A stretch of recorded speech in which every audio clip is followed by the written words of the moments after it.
नमस्कार, मैं हूं आपके साथ कविता थपलियाल और बजट से पहले हम आपके लिए बनो अपना फाइनेंस मिनिस्टर का खास शो लेकर आए हैं, बजट स्पेशल। और इस शो में हमारे साथ आज जुड़ने वाले हैं डीएसपी म्यूचुअल फंड के इक्विटी हेड विनीत सामरे और साथ ही हम उनसे बात करेंगे कि अब की बार बजट में वित्त मंत्री आम निवेशकों, टैक्स पेयर्स को क्या क्या गुड न्यूज दे सकती हैं। इसके अलावा ये भी जानने की कोशिश करेंगे कि mid, small cap, large cap किस तरह के सेक्टर्स में और मार्केट कैप्स में हम रैली देखेंगे और किस तरह से बजट से पहले जो थीम्स हैं वो अक्सर चल जाती हैं, क्या उनमें किसी भी तरह की कमाई के मौके हैं। तो चलिए खास शो की शुरुआत करते हैं।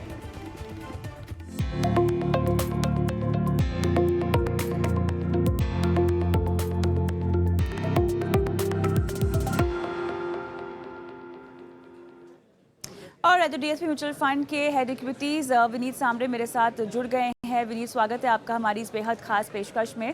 और चलिए पहला सवाल, क्योंकि बहुत सवाल मुझे आपसे पूछने हैं, लेकिन पहला सवाल तो इसी से मैं शुरुआत करना चाहती हूँ कि अगर आप वित्त मंत्री होते तो आप किस तरह का बजट पेश करते, ये बताएं पहले तो।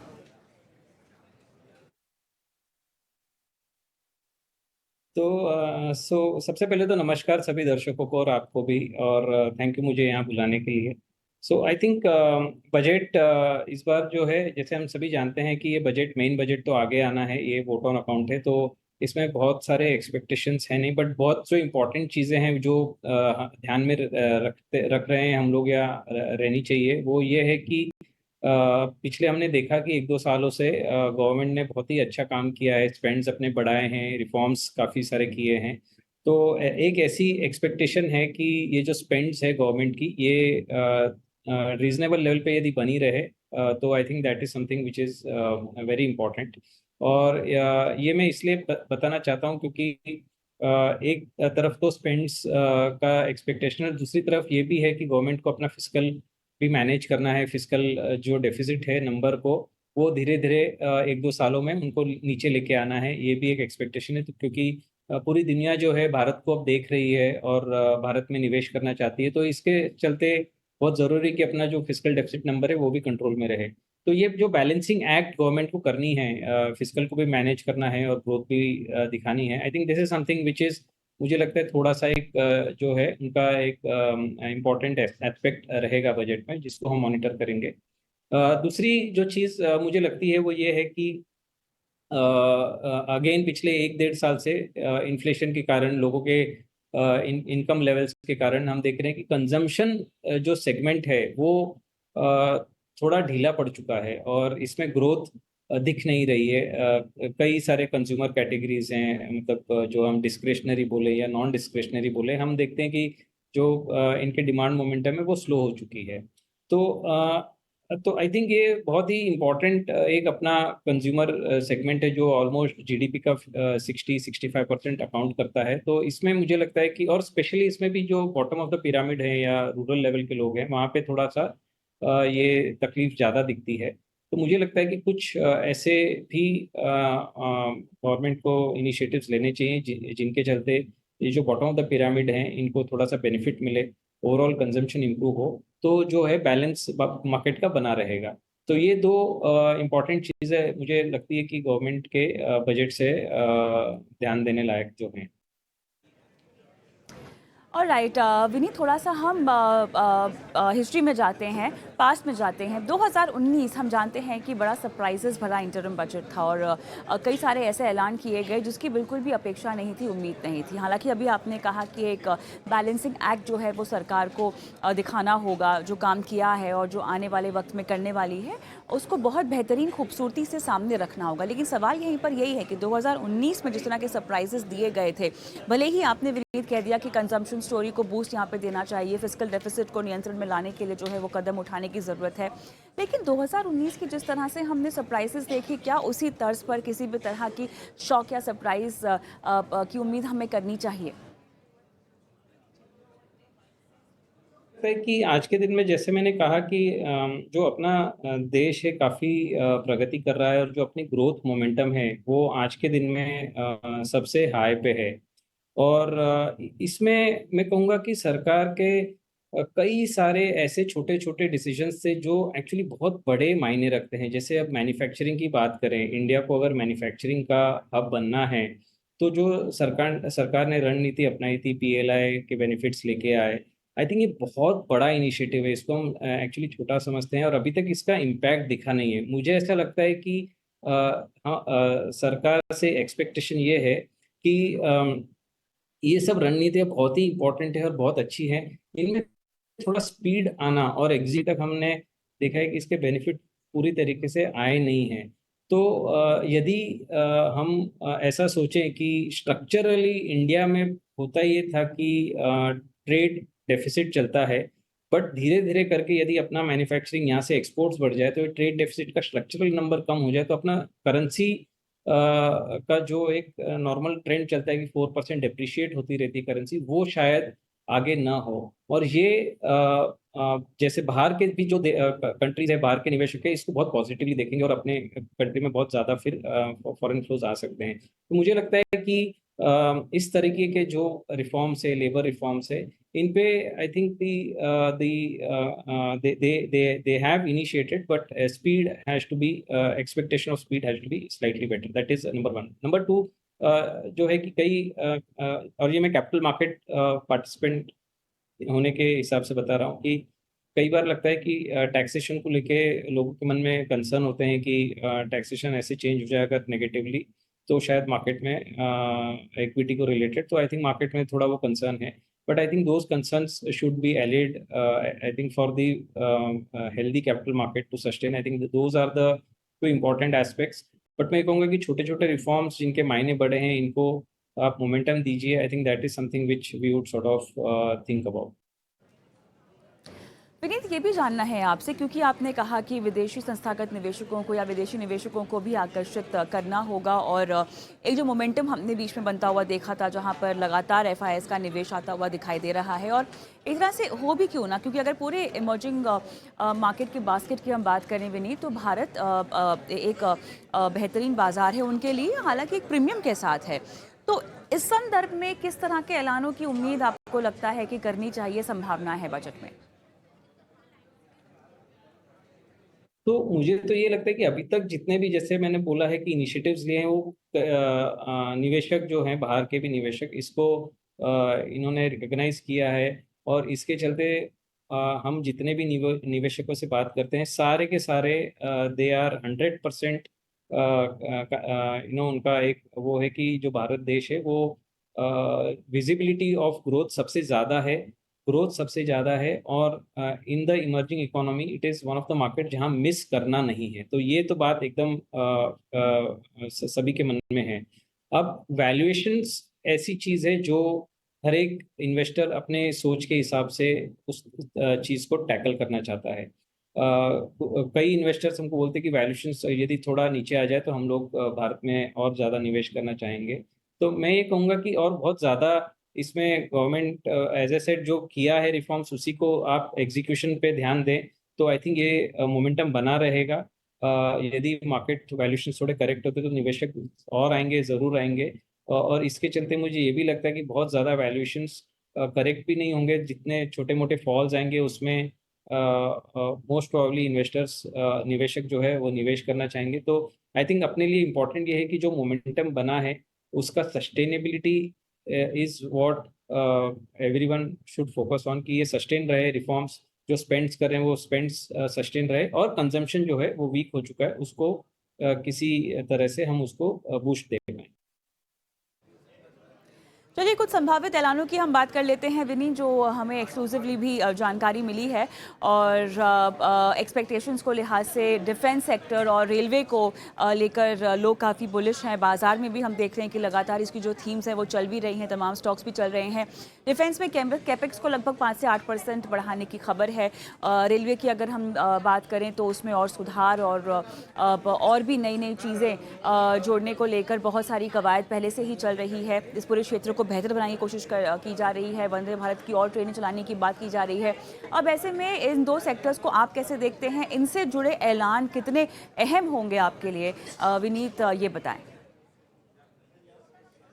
तो मुझे ऐसा लगता है कि रेलवेज़ जो है, आपने सही कहा, रेलवेज़ में बहुत काम बाकी हैं और शायद रेलवेज़ में हो सकता है कि ऐसा हमारा एक जो एनालिसिस है वो ये बता रहा है कि रेलवेज़ में मोमेंटम जो है, और रेलवेज़ वालों की डिमांड भी है, तो रेलवेज़ में मोमेंटम अच्छी बनी रहेगी। पावर सेक्टर एक बहुत ही इम्पोर्टेंट सेगमेंट अब उभर के आ रहा है, क्योंकि आप ये देख रहे हैं कि एनर्जी जो मिक्स है, वो कन्वेंशनल से नॉन कन्वेंशनल में उसको लाना है, रिन्यूएबल्स में फोकस है। तो वहाँ पे भी मुझे लगता है कि जो गवर्नमेंट की जो सारी जो उनके जो एक्शंस है वो वहाँ पे बने रहेंगे। डिफेंस मुझे लगता है ऑलरेडी अच्छे मोमेंटम पे है। कंपनीज के ऑर्डर बुक बहुत स्ट्रांग हैं, ऑर्डर बुक्स कई सालों तक के लिए फुल हैं। तो वहाँ पे I think if they continue with what they have been providing, I mean that is good enough. But I think railways और पावर सेक्टर ऐसा है जहाँ पे मुझे लगता है कि मोमेंटम और तेज हो सकती है। अच्छा विनीत, एक और बात, अफोर्डेबल हाउसिंग को लेकर क्या कुछ उम्मीदें हैं, और शहरी ग्रामीण गरीब आवास को लेकर भी कुछ खास लॉन्च किया जा सकता है? पूरे रियल एस्टेट सेक्टर की अगर हम देखें तो यहाँ पर भी चाल काफ़ी अच्छी बनी हुई है, मोमेंटम काफ़ी पॉजिटिव है। इन तमाम बातों को ध्यान में रखते हुए अफोर्डेबल हाउसिंग क्योंकि बहुत ही महत्वाकांक्षी एक योजना के तौर पर उभरता हुआ दिखाई दे रहा है प्रधानमंत्री मोदी या मोदी सरकार की ओर से, इस पूरे सेक्टर और इस तरह की अनाउंसमेंट्स पर आपका कितना फोकस रहने वाला है? हाँ, मतलब ये लास्ट टाइम जो स्कीम अनाउंस की थी उसमें हमने देखा कि कई सारे जो मतलब लोगों को काफ़ी बेनिफिट आया था, लो इनकम हाउसिंग का जो बेनिफिट दिया था सब्सिडाइज्ड रेट्स का। तो आई थिंक वो भी अटकलें चल रही है कि उसका भी एक वापस से शायद गवर्नमेंट लेके आ जाए तो अच्छा ही है, क्योंकि हमने देखा कि अभी जो रियल एस्टेट मार्केट में तेजी चल रही है, लार्जली प्रीमियम एंड और हाई इनकम वालों का जो हाउसिंग है वहाँ पे ग्रोथ ज़्यादा रही है, और अफोर्डेबल हाउसिंग में थोड़ी कम हो चुकी है, और इसको भी बूस्ट करना ज़रूरी है। तो आई थिंक ये और लास्ट टाइम का एक्सपीरियंस भी अच्छा रहा है, तो I think somewhere this expectation also is something which is I think reasonable expectation, and हो जाए तो बहुत बढ़िया है हाउसिंग सेक्टर के लिए ओवरऑल। चलिए बजट की बातों से थोड़ा सा और आगे बढ़ते हैं और बाज़ार की बात करते हैं, जहां पर मार्केट कैप्स के अनुसार अगर हम देखें तो चाल बदलती हुई दिखाई दे रही है, लेकिन बजट में बस एक ही दिन अब बचा हुआ है विनीत, और ऐसे में बाज़ार में उतार चढ़ाव काफ़ी हमें दिखाई दे रहा है। एक दिन बाज़ार चढ़ता है और दूसरे दिन सारी जितनी तेज़ी होती है पिछले दिन की बाज़ार गंवा देता है। मार्केट कैप के लिहाज से आपकी रणनीति क्या है? सो आई थिंक अभी तो मतलब पिछला हम यदि 2023 देखें तो हमने देखा कि स्मॉल एंड मिड कैप जो कैटेगरी है उसमें कई बहुत स्ट्रॉन्ग उछाल आया है, और वैल्यूएशंस वहाँ पे थोड़े हाई हो चुके हैं। और रिजल्ट्स की जब हम बात रिजल्ट्स हम जो देख रहे हैं वहाँ पे दिख रहा है कि थोड़े से ट्रेंड्स मोमेंटम स्लो हो रही है इन टर्म्स ऑफ ग्रोथ।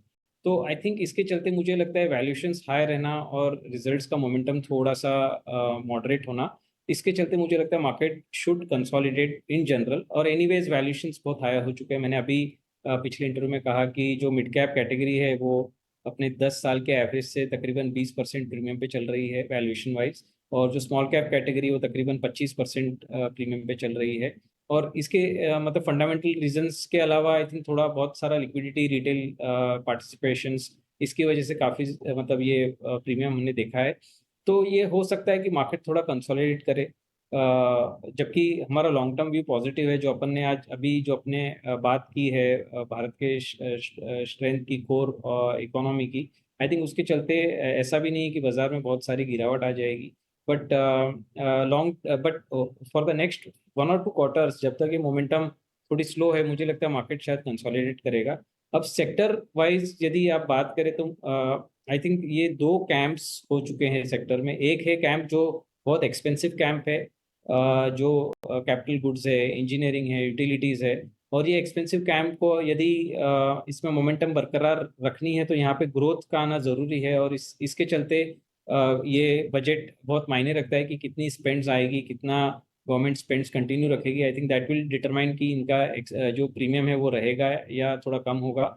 और दूसरे साइड में जो है रीजनेबल वैल्यूएशंस वाली जो सेगमेंट्स हैं, जैसे हेल्थ केयर हो गई, बैंकिंग हो गई, इसमें आई थिंक थोड़ा सा fundamentally also things have change. जैसे बैंकिंग में हम देख रहे हैं कि इनके मार्जिन इस पे थोड़ा सा प्रेशर आ रहा है और एक दो क्वार्टर ये शायद बना रहेगा। तब तक मुझे लगता है कि बैंकिंग सेक्टर बेस क्रिएशन हो जाना चाहिए और सेक्टर वैल्यूएशन वाइज अच्छी है। मुझे लगता है कि नेक्स्ट 3-4 साल के हिसाब से बैंकिंग सेक्टर में निवेश करना कोई गलत नहीं है, बट अगले एक दो क्वार्टर में जैसे ये sector goes through the phase of consolidation उसमें निवेश करना चाहिए। हेल्थ केयर एक ऐसी कैटेगरी है जो हमेशा ही मुझे पसंद है। इनके कैश फ्लोज अच्छे होते हैं, आरओसी अच्छे होते हैं, और अब इनका भी ट्रेंड थोड़ा इम्प्रूव हो रहा है प्रॉफिटेबिलिटी का, और वो नंबर्स में भी दिख रहा है, और वैल्यूएशंस बहुत ज़्यादा एक्सपेंसिव है नहीं। और एक लास्ट सेक्टर जो है आईटी। आईटी अगेन इसमें थोड़ा सा रिजल्ट्स जो है वो पिछले 3 क्वार्टर से कंपेयर करें तो बहुत स्लो डाउन हमने देखा है। टॉप लाइन नीचे आ चुकी है कंपनीज की, और कंपनीज भी बता रही हैं कि थोड़ा सा कॉशियस स्टांस है ग्लोबली।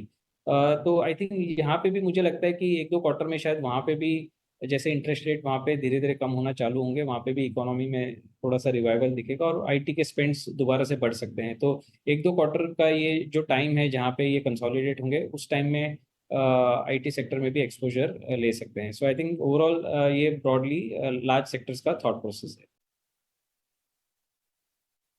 तमाम सेक्टर्स की मेरे ख्याल से आपने बात कर ली है विनीत, लेकिन थोड़ा सा पीएसयू पैक में मैं चाहती हूँ कि आपकी रणनीति कहाँ कहाँ पर बन रही है मौजूदा बाजार में। पीएसयू पैक में अगर किसी को दिलचस्पी है तो वहाँ क्या क्या पिक्स होनी चाहिए, किस किस तरह की कॉल्स लेनी चाहिए आपके मुताबिक?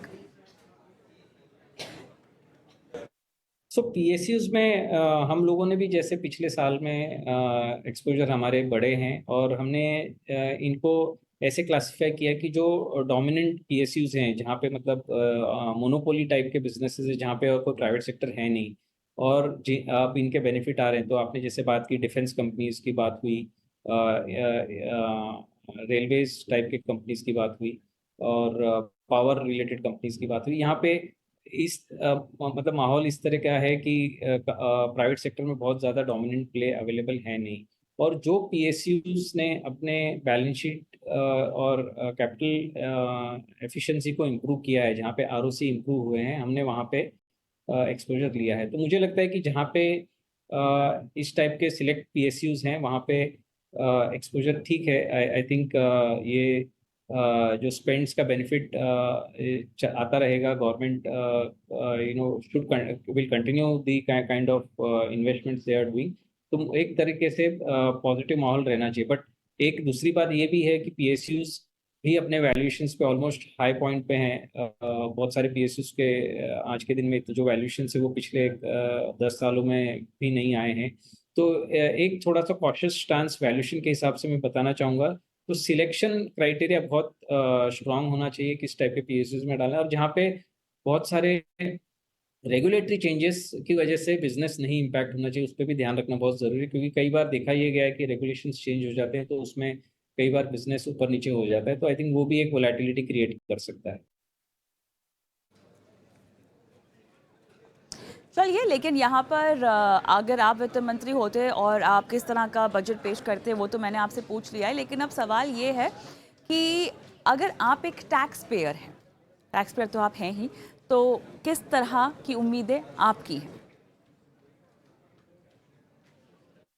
नहीं, I think so tax more from the capital market में कहूँगा कि जो आज के दिन में जो मैं पहले भी बताया था कि कंसर्न्स चल रहे हैं कि इक्विटी टैक्सेशन में चेंजेस हो सकते हैं जो अनफेवरेबल हो। तो I think that is something which we are expecting कि वहाँ पे जो करंट रेजीम है वो चलती रहे, ताकि मार्केट का जो मोमेंटम है वो कंटिन्यू सस्टेन होना ज़रूरी है। आज हम प्राइवेट निवेश भी बढ़ना ज़रूरी है, कंपनीज का ग्रो होना ज़रूरी है। तो I think capital market from that perspective becomes very important, and I think from that perspective income taxation में एक तो ये चीज़ है। दूसरी जो मैंने बोला कि bottom end of the pyramid जो है वहाँ पे कंजम्पशन स्लो हो चुकी है, उनके इनकम लेवल अफेक्ट हुए हैं। तो मुझे लगता है कि लो लेवल पे या स्टार्टिंग लेवल पे यदि कुछ बेनिफिट्स आ जाए टैक्सेशन के, तो इनको कुछ बेनिफिट होगा, और ये शायद उस बेनिफिट से अपना कंजम्पशन का ट्रेंड बढ़ सकता है। तो आई थिंक ये दो ब्रॉड उम्मीद हैं। But I think overall as a country I think we have done well. Taxation collection has improved and तो इसकी वजह से इतने सारे इन्वेस्टमेंट्स हम कर पाए हैं, इतना सारा ग्रोथ कर पाई है गवर्नमेंट, तो आई थिंक ये एक अच्छी बात ही है देश के लिए. चलिए जाते जाते एक अहम सवाल आपसे पूछना चाहूँगी, बजट से जुड़ा हुआ नहीं है लेकिन बाजार और निवेश से ज़रूर जुड़ा हुआ है. तो हमने देखा कि एसआईपी इनफ्लोज जो है वो रिकॉर्ड स्तर पर पहुंचते हुए दिखाई दे रहे हैं. दिसंबर में हालांकि जो आउटफ्लो है, जो निकासी है, वो लगभग 11,000 करोड़ के आसपास का आंकड़ा आता हमने देखा है. 11,100 के ऊपर का ही आंकड़ा है.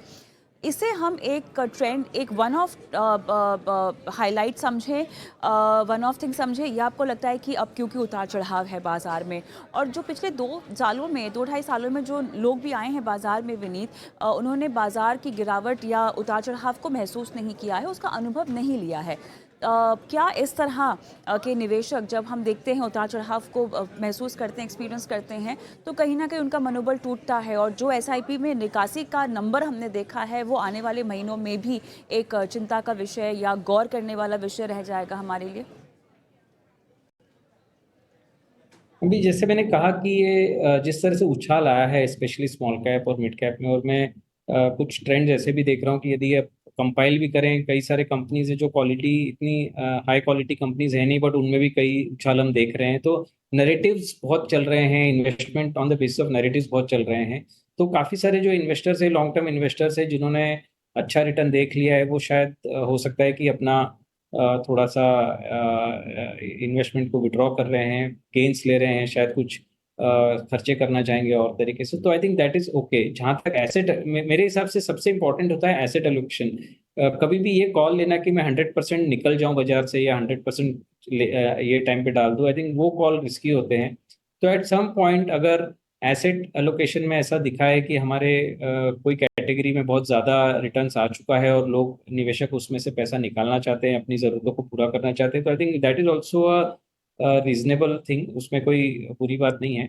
और जब और at a point where valuations are also at a high, I think this is a time to relook at अपने सारे जितने इन्वेस्टमेंट्स हैं उनको देखो, कहाँ पे इम्बैलेंस हुआ है, कहाँ पे एक्स्ट्रा ज़्यादा रिटर्न्स आ गए हैं, कहाँ पे कम आए हैं, क्या हम हमारी एसेट एलोकेशन क्या होनी चाहिए. आई थिंक उसके हिसाब से जो भी चेंजेस करने हैं वो अपनी बेहतरी के लिए ही है, उसमें कोई प्रॉब्लम नहीं है. बट जो आपने भी कहा, आई थिंक ये 1-2 माह और हम देखेंगे कि क्या एस आई पी डिसकंटिन्यू हो रहे हैं, नहीं हो रहे हैं, बिकॉज लोग थोड़े डर गए हैं, वैल्यूशंस कम हो रहे हैं, ग्रोथ भी तो चैलेंज दिख रहा है. तो will see, but I think these are important times और लॉन्ग टर्म इन्वेस्टर्स को बने रहना चाहिए. चलिए विनीत सांबरे, जब भी आप शो पर आते हैं बहुत सारी चीज़ें समझ में आती हैं और बहुत सारी बातें आपसे सीखने को मिलती है. धन्यवाद, आपने समय निकाला हमारी इस बेहद खास एपिसोड के लिए आज. धन्यवाद.